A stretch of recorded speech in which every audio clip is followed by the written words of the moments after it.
Hello दोस्तों, मैं अनुज आपका लाइट एजुकेशन पर स्वागत करता हूं। जैसे कि हम देखते हैं, आज हम बात करेंगे मौलिक अधिकारों की। मौलिक अधिकार क्या होते हैं और वो हम उन अधिकारों का प्रयोग कैसे कर सकते हैं, या हमारे अधिकार मौलिक अधिकार को छीनता है तो हम कहां जाएं और किससे सलाह लें और किस प्रकार उस प्रक्रिया को आगे बढ़ाएं। देखिए, मौलिक अधिकार संविधान के भाग 3 में दिए गए हैं और ये 12 से लेकर 35 तक हैं। 12 से 35 तक हैं, ठीक है। लेकिन हम चर्चा करेंगे सिर्फ स्वतंत्रता के अधिकार पर।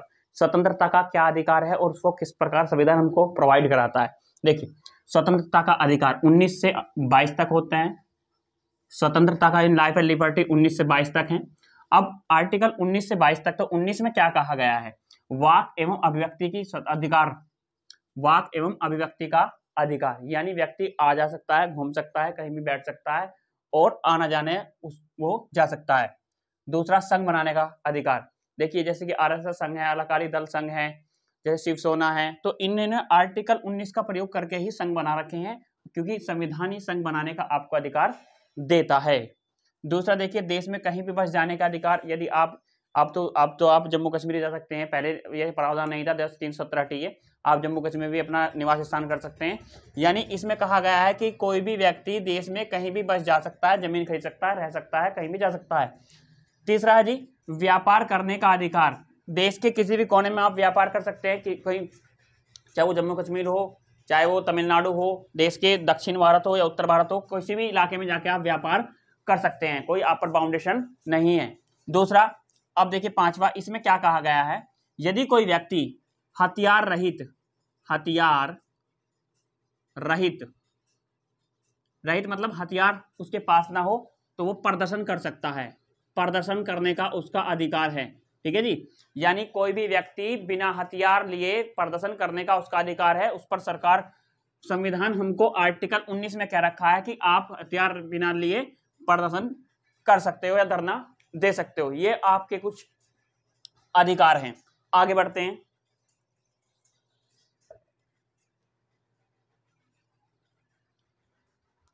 देखिए, जैसे कि आपने देखा आर्टिकल 19, इसने हमको कई प्रकार के अधिकार दिए, जैसे कहीं भी बस जाने का अधिकार, व्यापार करने का अधिकार, घूमने का अधिकार, संघ बनाने का अधिकार और कहीं भी आने जाने का या व्यवस्थित करने का अधिकार इसने दिया है। लेकिन मुझे एक बात बताइए, यदि इन अधिकारों को अगर सरकार कहीं ना कहीं रोक नहीं लगाएगी तो ज्यादा प्रॉब्लम हमें को होगी।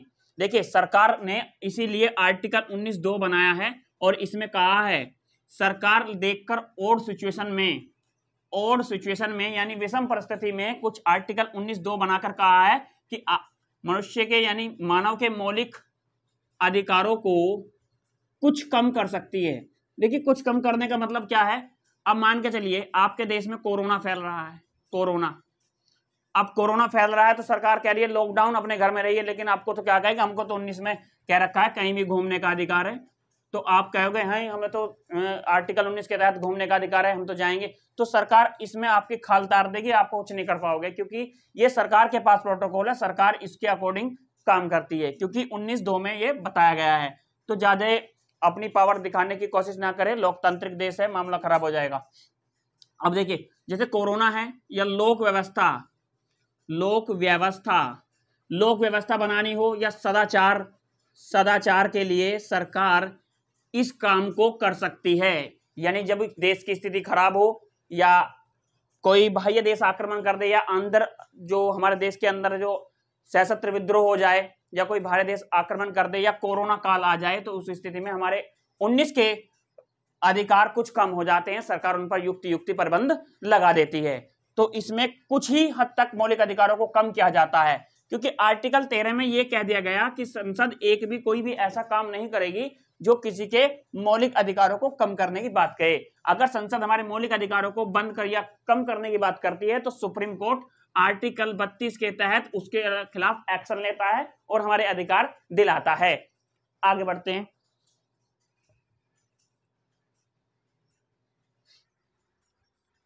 देखिए, आपने एक जाना 19, उसमें मैंने आपको बताया 19(2) में यानी कुछ प्रतिबंध लगा सकती है आपके अधिकारों पर।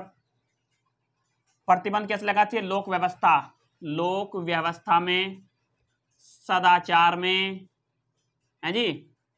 और जो विषम परिस्थिति और सोचनीय, कोई देश बाह्य देश आक्रमण कर दे, बाह्य देश आक्रमण कर दे।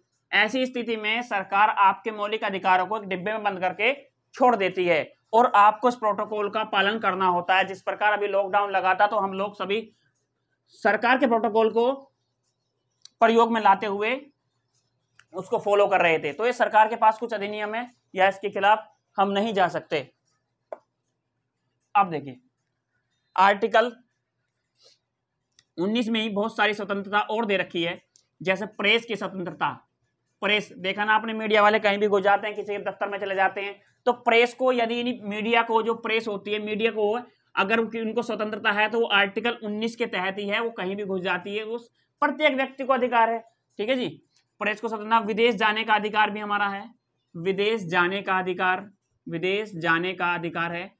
और जी चुप रहने का अधिकार भी है, चुप रहने का, चुप रहने का। मान के चलिए कुछ आप खड़े हैं और आपको जबरदस्ती बोलने के लिए बोला जा रहा है तो आप वहां ना बोलिए, चुप रहिए। लेकिन यदि आपने कोई क्राइम किया है तो पुलिस के सामने बोलना पड़ेगा, वरना ये अधिकार काम नहीं करेगा कभी। यहाँ इसको क्या को मैंने तो आर्टिकल 19 पढ़ा, तो मैं चुप रहने का अधिकार है, खाल तार दी जाएगी आपकी, यहाँ आपको नहीं बोला जाएगा। ठीक है ना, तो आप इस प्रोटोकॉल के चक्कर में ना रहें। यदि आप सामान्य रूप से किसी को, यदि कोई आपको बुलवाने की कोशिश कर रहा है जबरन, तो आप यहाँ चुप रह सकते हैं, ये आपका अधिकार है।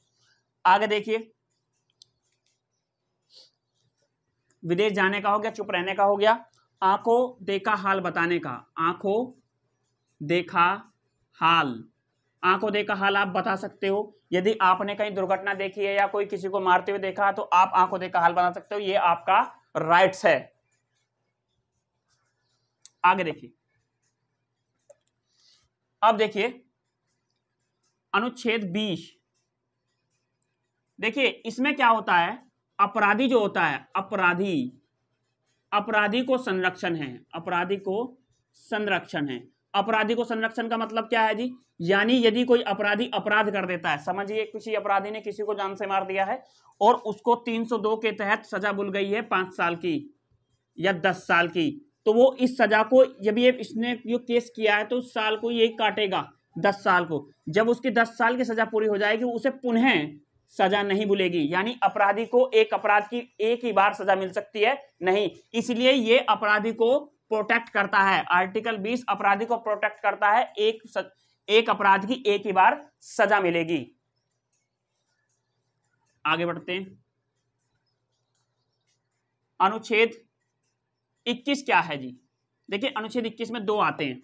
देखिए पहले तो कहता है अनुच्छेद 21 जो लाइफ एंड लिबर्टी होती है, आप कहीं ना कहीं गरिमायुक्त जीवन जी रहे हैं तो आप, ये संविधान की ताकत है। आपका पड़ोसी यदि बदतमीजी, या कोई मान के चलिए आपका कोई पड़ोसी है और वो किसी कंपनी को ऐसी लगाता है जिससे आपका जीवन जो है ना दुर्भर हो रहा है, या उससे केमिकल निकल रहा है या धुआं निकल रहा है ज्यादा, तो आप उसके खिलाफ सुप्रीम कोर्ट में याचिका दर्ज दे सकते हैं, क्योंकि आपका वो जीवन प्रभावित कर रहा है। और आर्टिकल 21 कह रहा है कि आपको गरिमायुक्त जीवन जीने का अधिकार है, गरिमायुक्त जीवन जीने का अधिकार है। लेकिन यहाँ तो आपके अधिकारों का हनन हो रहा है ना, तो आप इस पड़ोसी के खिलाफ भी, या आपके जो कहीं भी आप शहर में रहते हैं, गांव में रहते हैं, कहीं भी, तो ये आपके खिलाफ होता है, तो आप इसकी याचिका सुप्रीम कोर्ट में जरूर दें यदि आपका जीवन प्रभावित हो रहा है तो। आगे देखिए, तो ये था 21, गरिमा युक्त जीवन जीने का अधिकार ठीक है जी, गरिमा युक्त जीवन जीने का अधिकार, लाइफ एंड लिबर्टी बोलते हैं इसको। अब देखिए 21 क्या में क्या है, देखिए शिक्षा पर हमारे देश में बहुत जोर दिया जा रहा है और आने वाले टाइम में हमारा देश जो है अच्छी प्रोग्रेशन कर रहा है शिक्षा के क्षेत्र में, और हम बहुत जल्दी कामयाब भी होंगे।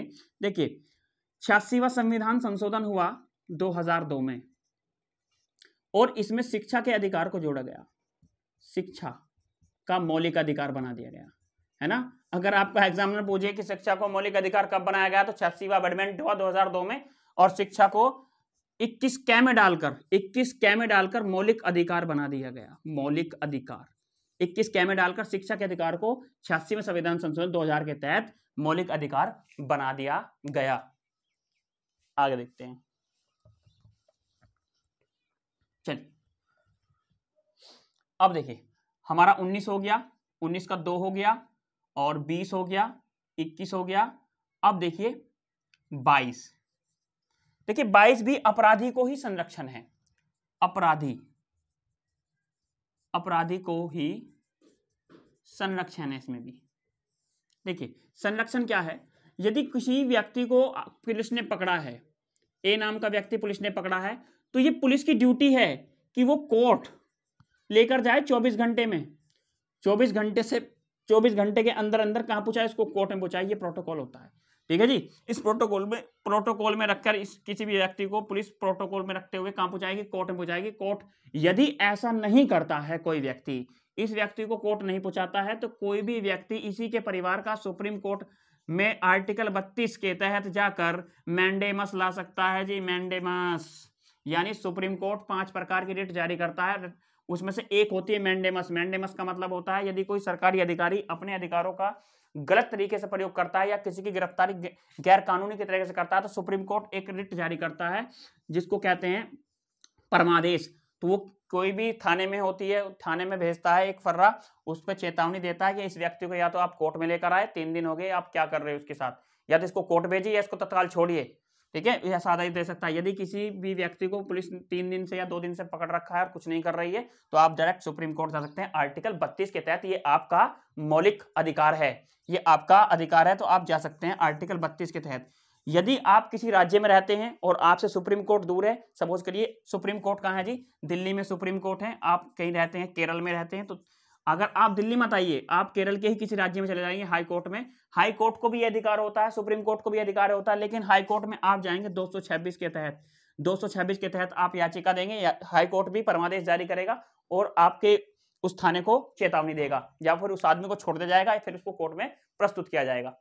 आगे देखिए, तो ये भी अपराधी था, अपराधी को संरक्षण, ठीक है जी। और इसको जबरन इसके खिलाफ गवाही न देने का प्रावधान है, न देने का प्रावधान है। यानी किसी भी अपराधी से आप उसके खिलाफ जबरन गवाही नहीं दिला सकते, ये आर्टिकल 22 कहता है, ठीक है जी।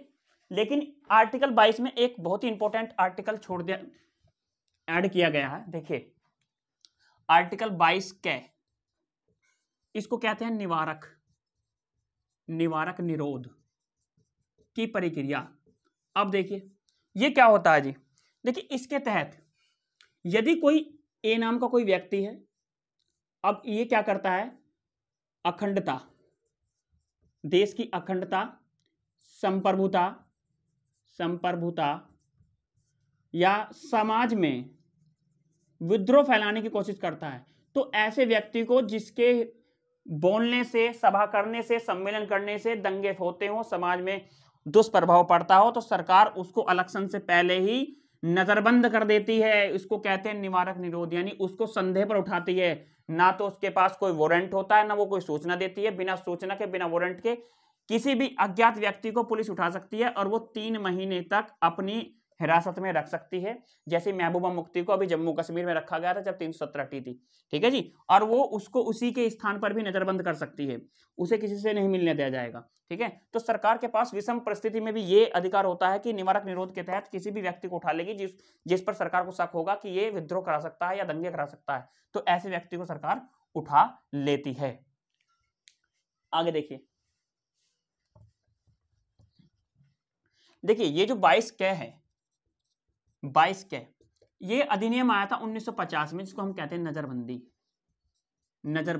नजरबंदी की जो टाइम है वो 3 महीने है, लेकिन इसको बढ़ाकर 1 वर्ष भी कर दिया गया, ठीक है जी।